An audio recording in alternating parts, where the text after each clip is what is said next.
누군가에게 서운함을 느껴보신 적 있으신가요? 분명히 내가 먼저 챙겼는데 상대는 아무렇지 않게 지나쳤을 때, 오래 알고 지낸 사람인데 정작 내가 힘들 때 연락 한 통 없었을 때, 내가 그렇게 해줬는데 왜 저 사람은 그러지 않을까 하는 그 마음. 한 번쯤은 다들 느껴보셨을 겁니다. 그 서운함이 반복되면 어떻게 될까요? 처음엔 섭섭함으로 시작하지만 나중엔 사람 자체가 피곤해집니다. 만나기 전부터 이미 지쳐있고 관계가 짐처럼 느껴지기 시작합니다. 19세기 독일 철학자 아르투어 쇼펜하우어는 이 문제를 아주 깊이 들여다본 사람입니다. 그는 인간의 고통이 어디서 오는지를 평생 탐구했는데 그가 내린 결론 중 하나가 아주 단순하면서도 묵직했습니다. 인간이 불행해지는 가장 큰 이유 중 하나는 타인에게 기대를 품기 때문이라는 것이었습니다. 상대가 나처럼 생각해 줄 거라는 기대, 내가 한 만큼 돌아올 거라는 기대, 그 기대가 어긋날 때마다 우리는 조금씩 상처를 받는다고 봤습니다. 이 영상이 도움이 되신다면 좋아요와 구독 부탁드립니다. 오늘은 그 이야기를 해보려 합니다. 왜 우리는 사람에게 기대하는 걸 멈추지 못하는지, 그리고 그 기대가 어떻게 우리를 서서히 지치게 만드는지, 실제 이야기들을 통해 천천히 풀어보겠습니다. 생각해보면 이상합니다. 우리는 경험으로 압니다. 사람은 내 마음 같지 않다는 걸. 기대했다가 실망한 적이 한두 번이 아니라는 걸. 그런데도 또 기대합니다. 또 섭섭해합니다. 그리고 또 상처를 받습니다. 왜 그럴까요? 그건 기대가 의식적인 선택이 아니기 때문입니다. 누군가에게 잘해주면 우리 안에서 자동으로 무언가가 작동합니다. 이 사람도 나한테 그렇게 해줄 거야 라는 생각이 의도하지 않아도 자리를 잡습니다. 계산해서 기대하는 게 아닙니다. 그냥 그렇게 느껴지는 겁니다. 문제는 상대방은 그런 계산을 하지 않는다는 겁니다. 상대는 자기 기준으로 살고 있을 뿐입니다. 내가 얼마나 잘해줬는지 보다 자신이 지금 무엇을 원하는지가 그 사람의 행동을 결정합니다. 그러니 어긋날 수밖에 없습니다. 쇼펜하우어는 이걸 이렇게 봤습니다. 사람은 근본적으로 자기 자신을 중심으로 움직이는 존재라고. 나쁜 사람이어서가 아닙니다.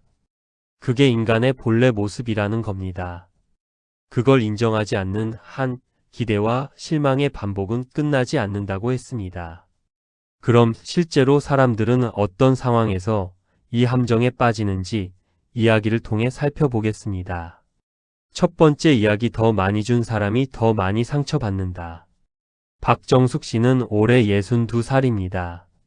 슬아의 자녀가 둘 있고 30년 넘게 가족을 위해 살아왔습니다.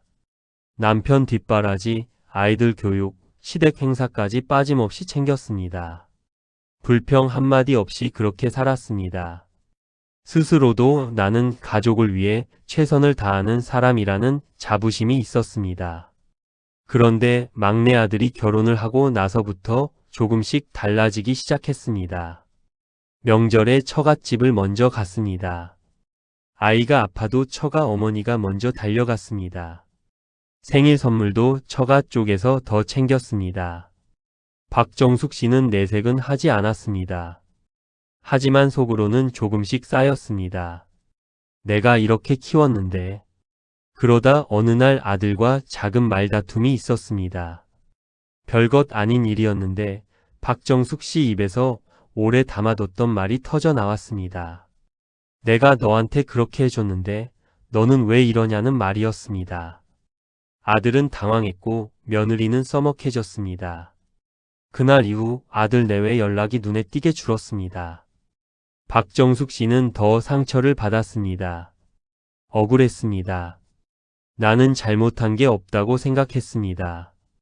그런데 조금 시간이 지나서 친한 친구와 이야기를 나누다 친구가 이런 말을 했습니다.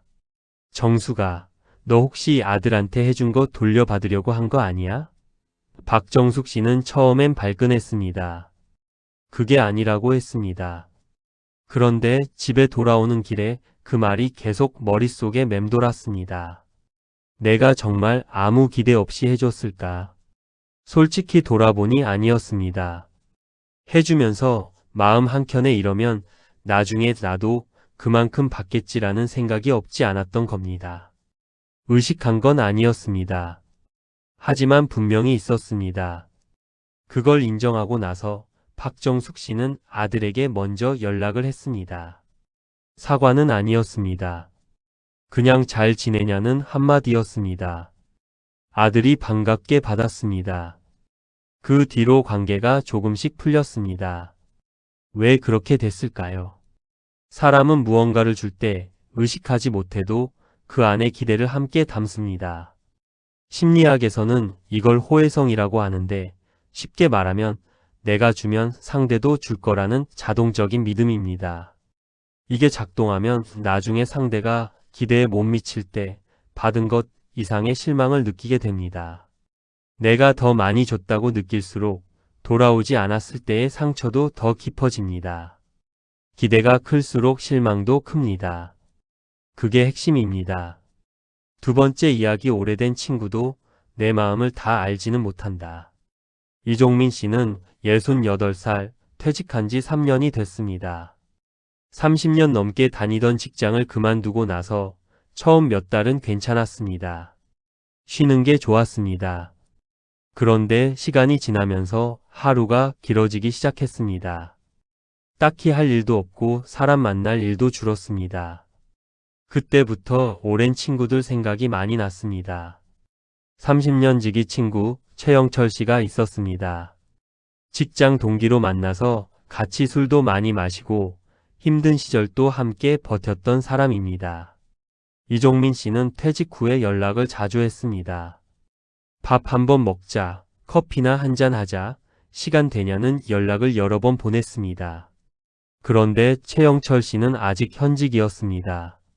바쁘다는 답변이 많았고 약속을 잡아도 취소되는 일이 잦았습니다. 이종민 씨는 처음엔 이해했습니다. 바쁜 거 알지 했습니다. 그런데 3번, 4번 반복되자 마음이 달라지기 시작했습니다. 내가 퇴직하고 나서 무시하는 건가? 아직 현직이라 나 같은 사람은 필요 없는 건가? 생각이 꼬리를 물었습니다. 잠도 잘 못 자는 날이 생겼습니다. 그 친구 생각만 하면 가슴이 답답했습니다. 어느 날 이종민 씨의 아내가 물었습니다. 왜 그렇게 그 친구 신경을 써요? 이종민 씨가 대답했습니다. 30년 친구인데 이럴 수가 있냐고. 아내가 말했습니다. 그 친구는 지금 자기 일이 바빠서 그런 거겠지. 당신이 퇴직한 거랑은 다른 문제일 수도 있잖아요. 그 말이 이종민 씨를 멈추게 했습니다. 생각해보니 최영철 씨는 퇴직 전에도 바쁜 사람이었습니다. 원래 그런 사람이었습니다. 달라진 게 없었습니다. 달라진 건 이종민 씨 자신이었습니다. 혼자 있는 시간이 많아지니까 연락 하나하나의 의미를 더 크게 부여하게 된 겁니다. 이종민 씨는 그 뒤로 최영철 씨에게 연락하는 빈도를 줄였습니다. 대신 동네 사람들과 어울리기 시작했고 구청에서 운영하는 목공 수업에 나가기 시작했습니다. 거기서 비슷한 처지의 사람들을 만났습니다. 최영철 씨와의 관계는 오히려 편해졌습니다. 2달에 한 번 가끔 연락하는 사이가 됐는데 그게 더 자연스러웠습니다. 사람은 자기 상황에 따라 타인에게 필요한 게 달라집니다. 이종민 씨는 퇴직 후 외로움이 커지면서 그 외로움을 오랜 친구가 채워줘야 한다고 무의식 중에 기대하게 된 겁니다. 상대는 그걸 알지 못했습니다. 알 수도 없었습니다. 내 필요가 상대의 의무가 될 수는 없습니다. 상대가 변한 게 아닙니다. 내 기대가 커진 겁니다. 3번째 이야기 참고 또 참다가 결국 관계가 끊어지는 경우. 강미옥 씨는 65살, 오랫동안 동네 모임을 이끌어온 분입니다. 10명 남짓한 모임이었는데 강미옥 씨는 그 안에서 늘 꾸준히 일을 도맡았습니다. 장소 예약, 회비 관리, 경조사 챙기기. 다들 강미옥 씨가 해주면 편하니까 자연스럽게 맡겨뒀고 강미옥 씨도 처음엔 괜찮았습니다. 내가 잘하는 일이니까 싶었습니다. 그런데 몇 년이 지나면서 지치기 시작했습니다. 내가 이렇게 챙기는데 왜 아무도 나서지 않는 걸까? 한 번쯤은 누군가 수고한다는 말이라도 해주면 좋겠는데 그런 생각들이 쌓였습니다. 그래도 표현은 안 했습니다. 이 나이에 그런 말 꺼내는 게 좀스러워 보일까봐 그냥 참았습니다. 그러다 어느 모임날 강미옥 씨가 한 달 전부터 잡아뒀던 식당 예약이 취소되는 일이 생겼습니다. 식당 사정으로 어쩔 수 없는 일이었습니다. 강미옥 씨는 급하게 다른 곳을 알아봤지만 쉽지 않았습니다. 모임 당일 멤버들에게 연락이 늦었고 일부는 불편함을 표현했습니다. 그 말이 강미옥 씨 마음속에 있던 무언가를 건드렸습니다. 그날 이후로 강미옥 씨는 모임 연락을 끊었습니다. 전화도 안 받았고 설명도 하지 않았습니다. 멤버들은 영문을 몰랐습니다. 몇몇이 연락을 했지만 강미옥 씨는 그냥 바쁘다고만 했습니다. 1년쯤 지나서 가장 친한 멤버 한 명이 직접 찾아왔습니다. 무슨 일이 있었냐고. 강미옥 씨는 그때야 다 털어놓았습니다. 수년간 쌓인 서운함을 말했습니다. 찾아온 친구는 듣고 나서 이렇게 말했습니다. 왜 진작에 말 안 했어?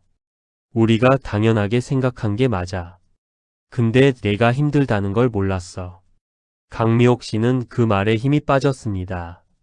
말을 했어야 했구나. 참을 게 아니었구나 싶었습니다. 이 상황에서 일어난 일을 심리적으로 보면 강미옥 씨는 표현하지 않으면서도 마음속으로는 계속 기대를 이어온 겁니다. 말하지 않았으니 상대는 모릅니다. 모르는 상대에게 왜 알아주지 않느냐고 섭섭해하는 건 결국 자기 자신을 지치게 만들 뿐입니다.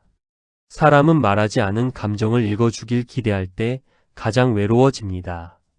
말하지 않으면 알 수 없습니다. 그게 현실입니다. 네 번째 이야기 기대를 내려놓은 뒤에야 관계가 편해진 사람. 윤재섭 씨는 71살 슬아의 딸 하나가 있습니다. 딸은 서울에 살고 윤재섭 씨는 지방에 삽니다. 명절에나 한 번 오는 사이가 됐습니다. 윤재섭 씨는 처음엔 그게 섭섭했습니다. 자주 보고 싶었습니다. 연락이라도 자주 했으면 했습니다. 딸이 바쁘다는 건 알지만 가끔은 전화 한 통이 어렵냐는 생각이 들었습니다. 딸에게 직접 말한 적도 있었습니다. 너 바쁜 거 알지만 연락 좀 자주 해라. 딸은 알겠다고 했지만 달라지는 건 없었습니다. 그러면 또 서운해지고 또 말하게 되고 그게 반복됐습니다. 전화를 해도 어쩐지 어색해졌습니다. 서로 할 말이 없어졌습니다. 그러다 윤재섭 씨가 건강검진에서 가벼운 이상 소견이 나왔습니다. 큰 문제는 아니었지만 혼자 검진 결과 통보서를 들여다보는데 문득 이런 생각이 들었습니다. 내가 언제까지 딸한테 이러고 있을 수 있나. 그날부터 윤재섭 씨는 딸에게 연락을 먼저 줄였습니다. 자주 하던 전화도 횟수를 줄이고 연락이 없어도 기다리지 않으려 했습니다. 대신 오랫동안 미뤄뒀던 낚시를 다시 시작했습니다. 동네 어르신들과 텃밭도 가꾸기 시작했습니다. 하루가 전보다 차 있었습니다. 그로부터 2달쯤 지났을 때 딸에게 연락이 왔습니다. 아빠 요즘 어때? 별일 없어?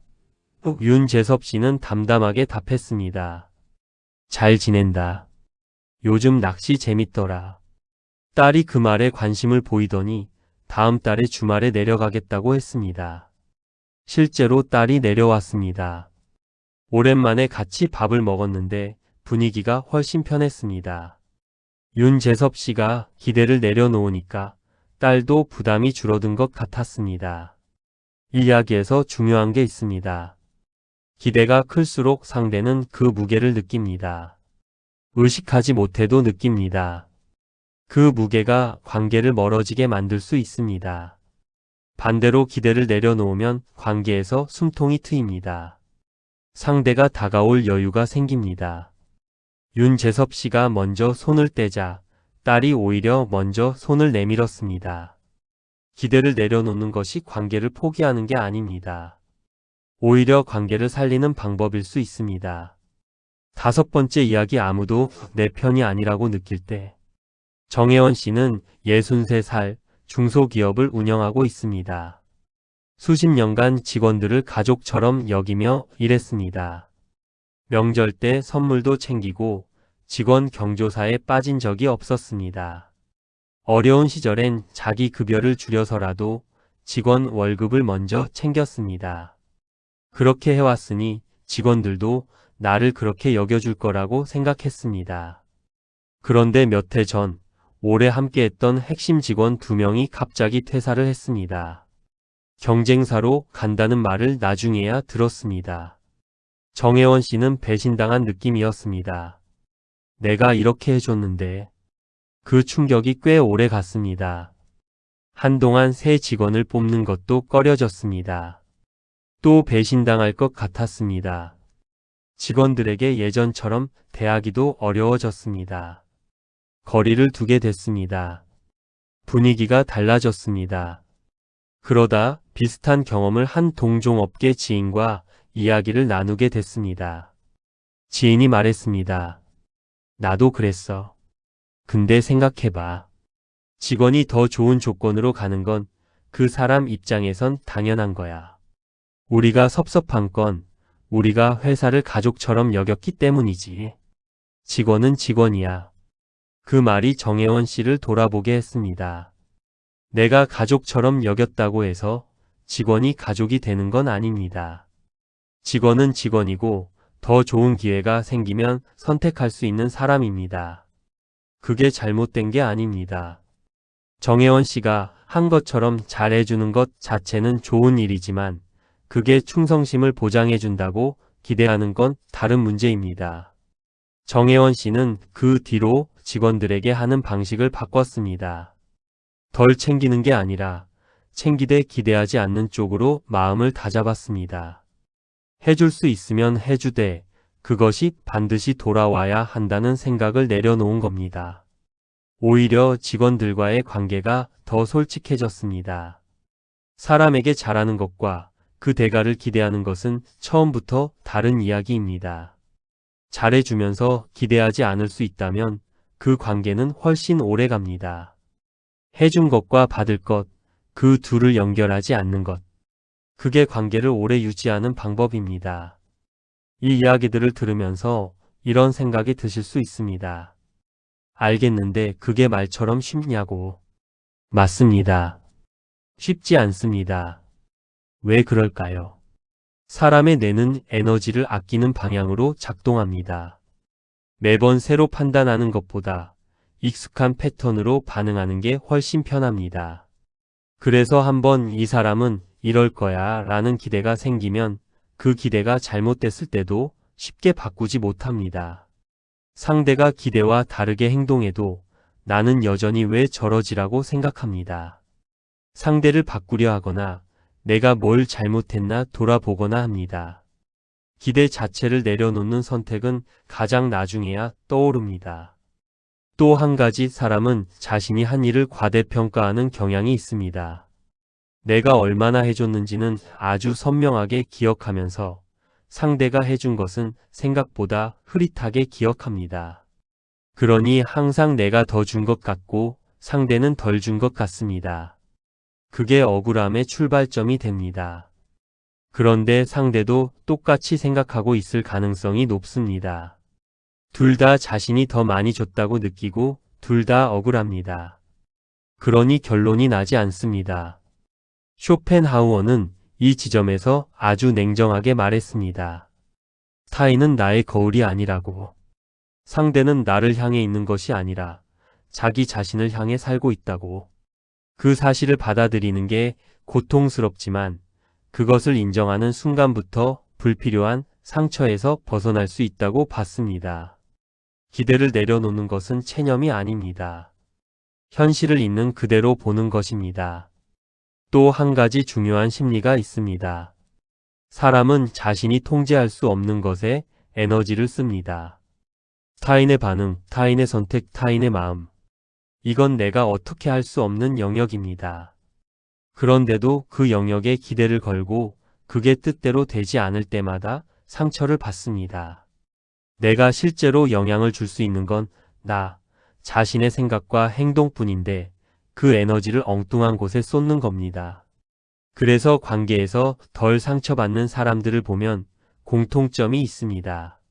상대에게 집중하는 것이 아니라 자기 자신에게 집중한다는 것입니다.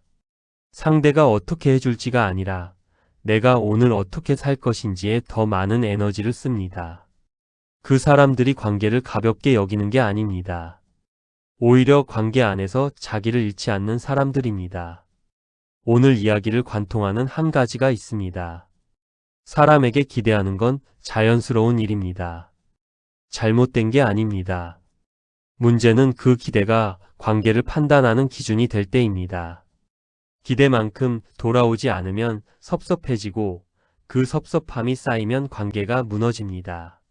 쇼펜하우어가 오래전에 들여다봤던 것도 바로 이것입니다.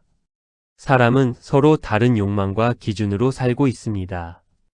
내가 원하는 것과 상대가 원하는 것이 일치하는 건 우연입니다. 그 우연을 당연하게 여길 때 실망이 시작됩니다. 기대를 내려놓는다는 건 상대를 포기하는 게 아닙니다. 내 마음의 주인이 되는 일입니다. 상대가 어떻게 하든 그것에 따라 내 하루가 결정되지 않게 되는 것입니다. 그게 훨씬 단단한 삶입니다. 사람에게 잘하되 그것이 반드시 돌아올 것이라고 기대하지 않는 것. 그 간격 하나가 관계를 편하게 만들고 나를 덜 지치게 합니다. 오늘 하루 딱 하나만 해보시기 바랍니다. 지금 마음속에 서운한 사람이 한 명 떠오른다면 잠깐 이렇게 물어보십시오. 나는 그 사람에게 어떤 기대를 하고 있었나? 그 기대를 말한 적이 있었나? 아니면 말하지 않고 상대가 알아주길 기다렸나? 그것만 돌아봐도 충분합니다. 기대를 내려놓는 건 한 번에 되는 일이 아닙니다. 오늘 조금, 내일 조금 그렇게 연습하는 겁니다. 그 연습이 쌓이면 관계가 달라집니다. 그리고 무엇보다 내 마음이 조금 더 가벼워집니다. 사람은 변하지 않는다고 말하는 분들이 많습니다. 맞을 수도 있습니다. 그런데 내가 상대에게 거는 기대는 내가 바꿀 수 있습니다. 그게 내가 할 수 있는 일입니다. 오늘도 잘 보내십시오. 도움이 되셨다면 좋아요와 구독 부탁드립니다.